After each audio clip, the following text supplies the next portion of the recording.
사람은 누구나 낯선 환경이나 어려운 상황을 맞이하게 되면은요 두려워하기 마련입니다.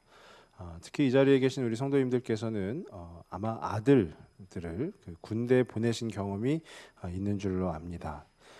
우리 자녀들이요, 특히 이 아들들이 군입대를 앞두고 있으면은요 그 두려운 마음이 어마어마하게 생깁니다. 그러다가 혹시라도 집으로 영장이라도 날라오는 날에는 그때부터는 삶을 포기하는 것처럼 그런 모습도 보게 됩니다. 오죽하면은요 전국에서 제일 맛이 없는 식당이 어디냐 했더니 훈련소 앞에 있는 식당이라는 거예요. 이게 무슨 얘기냐면은요 보통 훈련소가 오후 한두 시쯤 입소를 합니다. 그러면 이제 가족들이, 특히 이제 부모님들이 그 아들을 바래다 주기 위해서, 훈련소에 바래다 주기 위해서 갔다가 점심때가 되었으니 밥을 먹어야 하잖아요.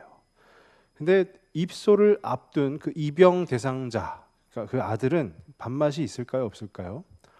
전혀 없죠.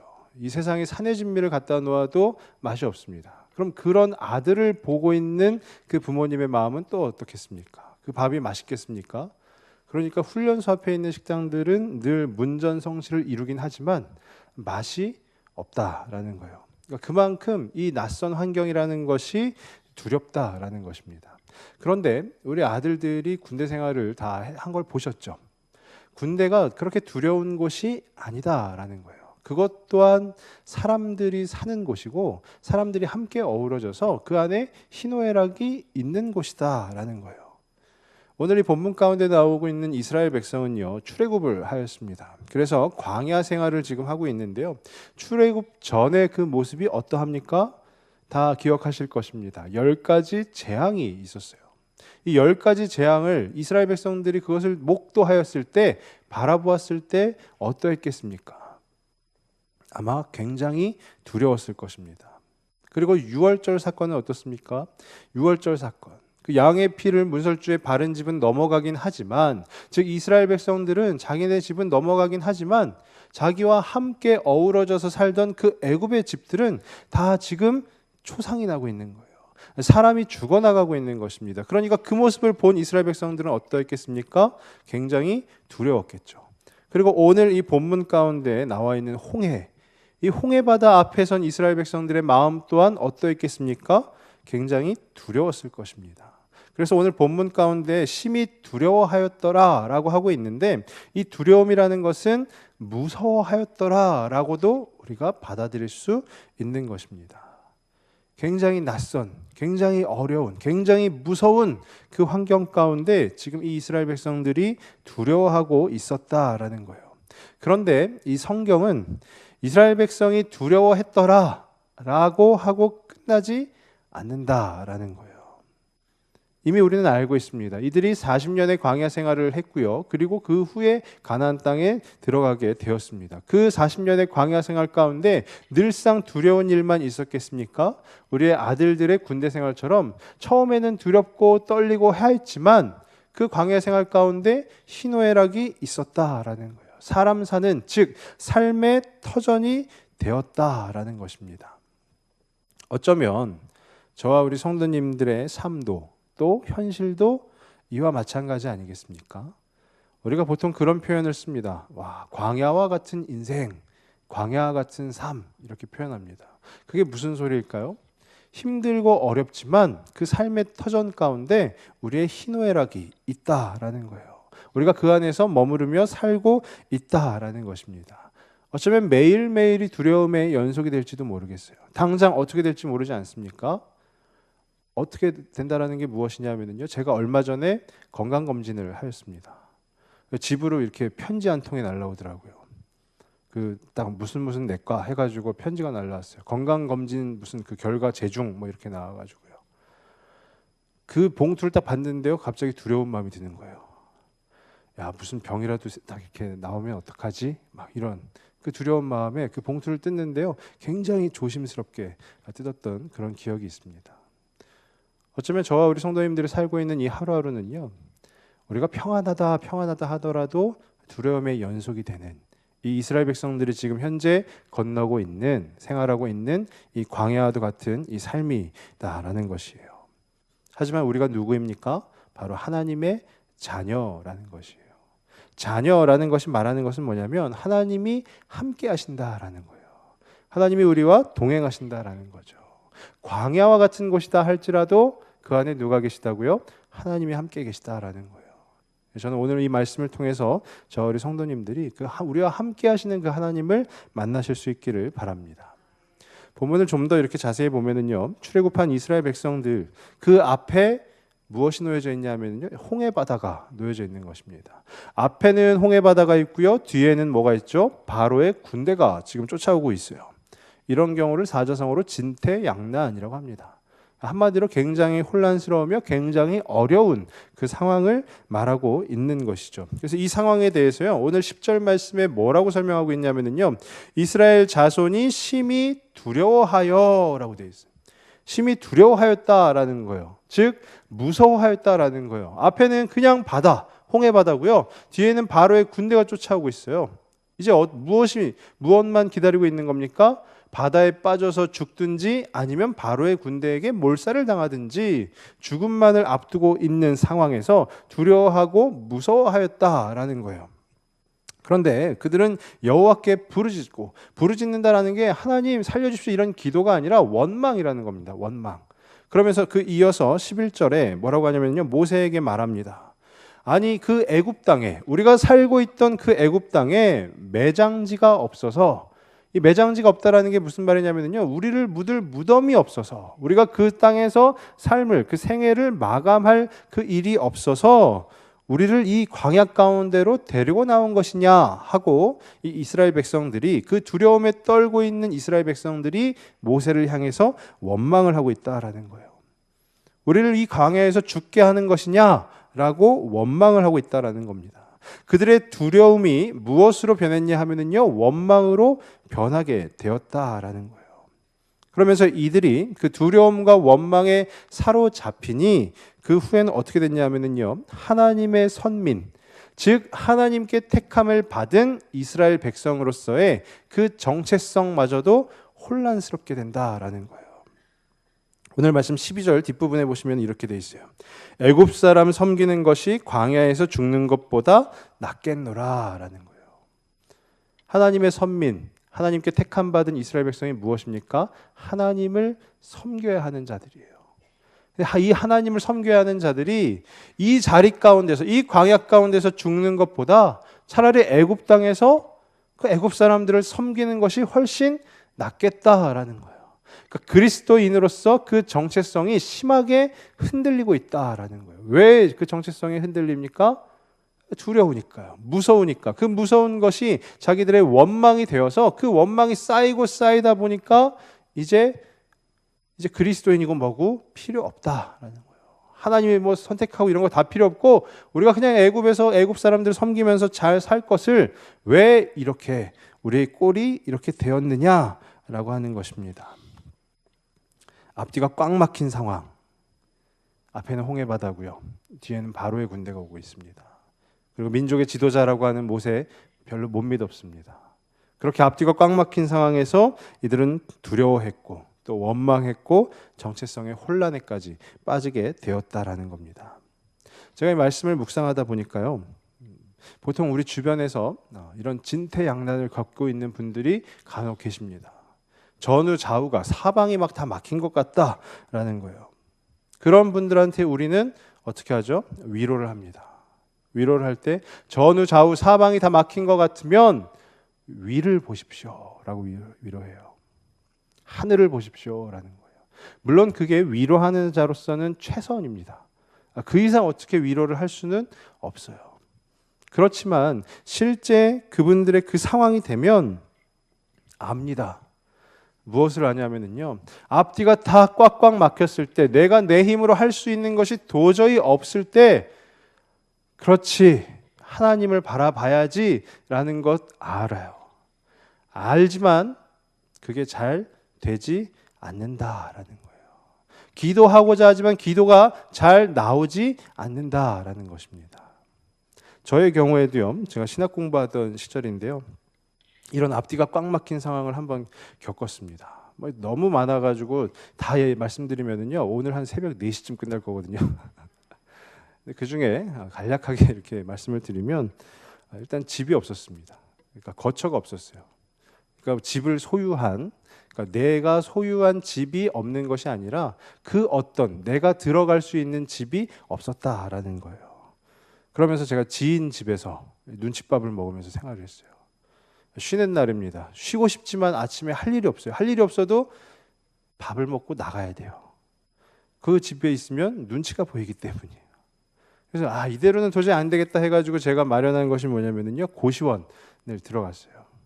고시원에 들어갔는데요, 고시원 생활을 혹시 해보신 분이 계신지 모르겠지만은요, 고시원 굉장히 좁습니다. 그리고 우리 성도님들께서 보시기에 제가 고시원에 절대 적합한 인물이 아닙니다. 고시원 침대에 다리를 뻗을 수가 없어요. 제가 키가 그렇게 큰 것도 아닌데 다리도 못 뻗어요. 그리고 그 침대에서 뒤를 이렇게 틀 수도 없습니다. 그냥 굳어진 채로 자야 되는 것이 바로 고시원이에요. 그렇게 고시원 생활을 하다가 이렇게 하다가는 사람이 도저히 안 되겠다라는 생각이 들어서 어떻게 해가지고 방을 하나 마련을 했어요. 그래서 그 방에서 생활을 하는데 21세기지 않습니까? 2012년이었어요. 2012년에 화장실이 밖에 있는 집에서 생활을 했습니다. 화장실이 안에 없어요. 이런 집 혹시 보셨습니까? 옛날에 60년대, 70년대에는 동네에 공용 화장실도 있었다라고 저도 말씀 많이 들었습니다. 그런데 2012년에 화장실이 집안에 없는 집은 없겠죠. 그런 집에서 생활을 했어요.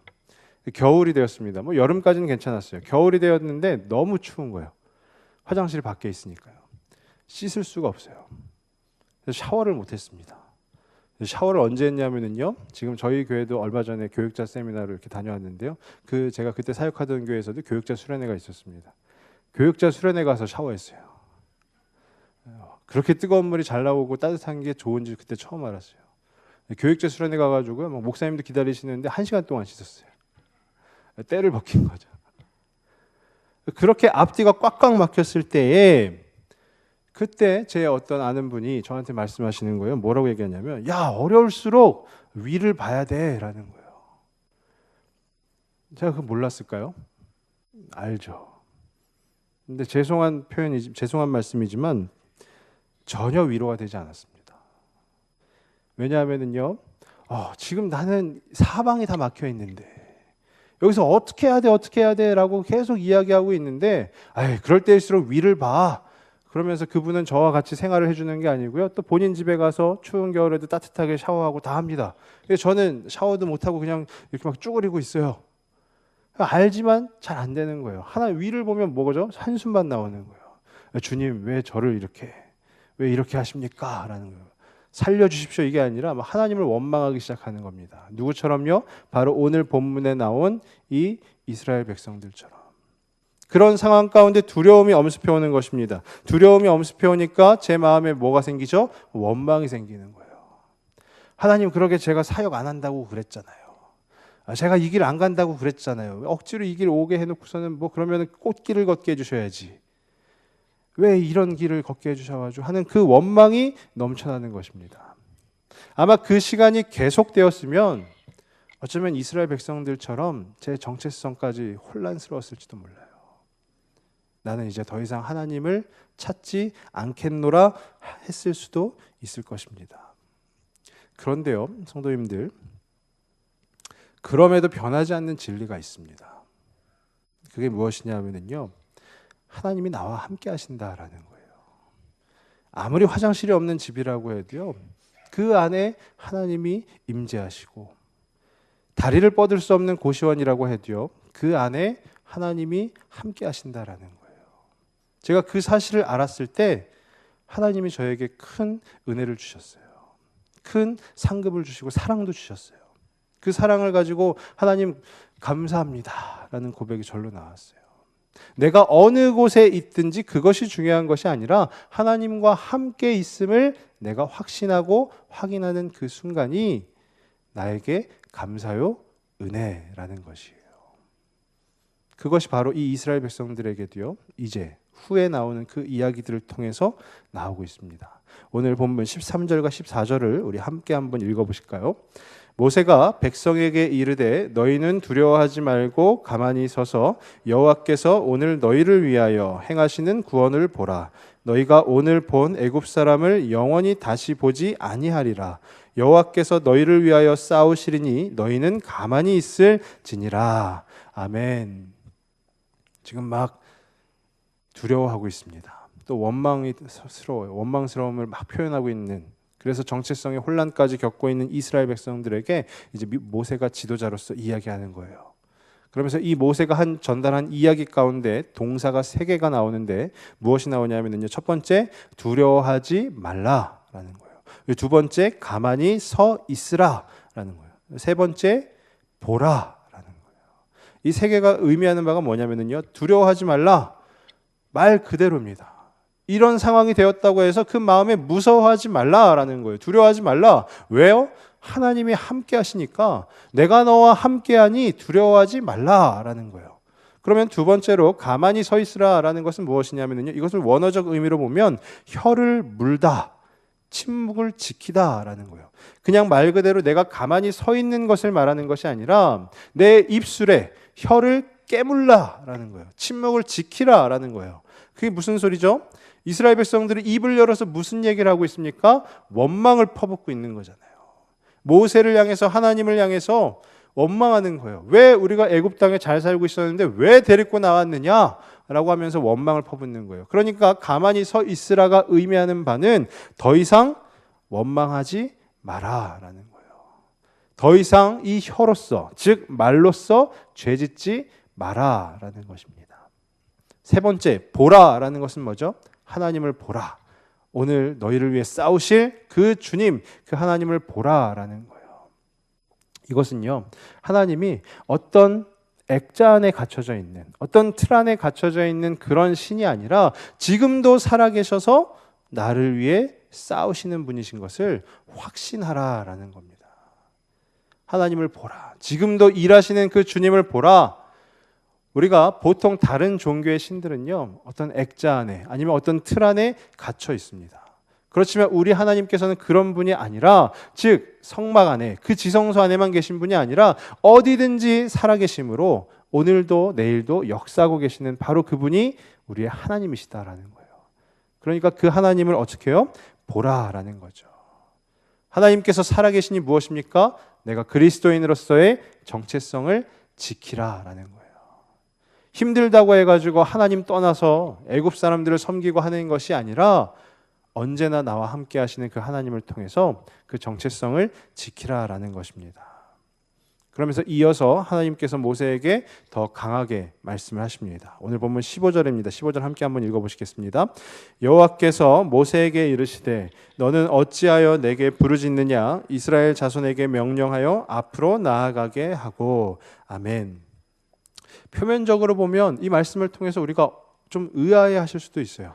왜 그러냐면 지금 모세가 하나님께 부르짖고 있는데 하나님께 도움을 간구하고 있다라고 보았을 때 여호와께서 모세에게 이르시되 너는 어찌하여 내게 부르짖느냐라는 거예요. 표면적으로 보면 좀 의아스럽지 않습니까? 당연히 하나님께 부르짖어야지. 모세가 누구에게 부르짖겠습니까? 근데 이것은 그런 의미가 아니라 무슨 말이냐면요, 원망 섞인 소리로 기도하지 말라라는 거예요. 모세 또한 얼마나 화가 났겠어요. 모세도 자기가 좋아서 이 출애굽을 한 겁니까? 하나님이 명령하셨으니까, 하나님 말씀하셨으니까 한 거잖아요. 그래서 약 60만 명에 달하는 이스라엘 백성들을 이끌고 그 애굽 땅을 나왔는데, 모세도 아마 이 애굽 땅을 나오면 그동안 10가지 재앙부터 6월절까지 하나님께서 많이 하셨으니 이제 이 길이, 그 가나안 땅을 향해서 가는 그 길이 순탄할 것이다 아마 생각했을 거예요. 근데 이게 무슨 일입니까? 앞에는 홍해 바다요, 뒤에는 바로의 군대가 오고 있어요. 그러니까 모세도 이스라엘 백성처럼 하나님께 동일하게 구하는 거죠. 부르짖는 것입니다. 하나님 왜 이렇게 하십니까? 라고 하는 거예요. 거기에 대해서 하나님께서 너는 어찌하여 내게 부르짖느냐? 라고 하시면서 이어서 이스라엘 자손에게 명령하여 앞으로 나아가게 하라라는 거예요. 이게 무슨 말이냐면요, 이것을 우리가 어떻게 이해해야 되느냐 하면 습관적으로 기도하지 말라라는 겁니다. 제가 앞서서 말씀드렸죠. 우리 주변에서 전후 좌우 사방이 다 막혀져 있는 것 같은 그런 상황의 노인분들께 우리가 위로한다라고 말씀드렸어요. 권사님, 집사님, 하늘을 보십시오. 우리 주님을 보십시오. 라고 했을 때 이분들이 알지만 잘 안 된다라고 말씀드렸습니다. 잘 안 된다라는 게 뭐죠? 알아요.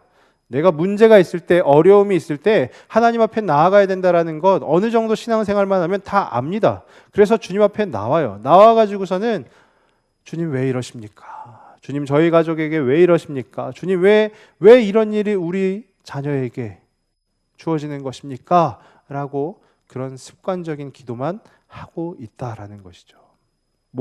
하나님께서 지금 모세에게 말씀하신 것은요, 다름 아닌 그런 습관, 그런 기도하지 말고 진짜 구할 것을 구하라라는 거예요.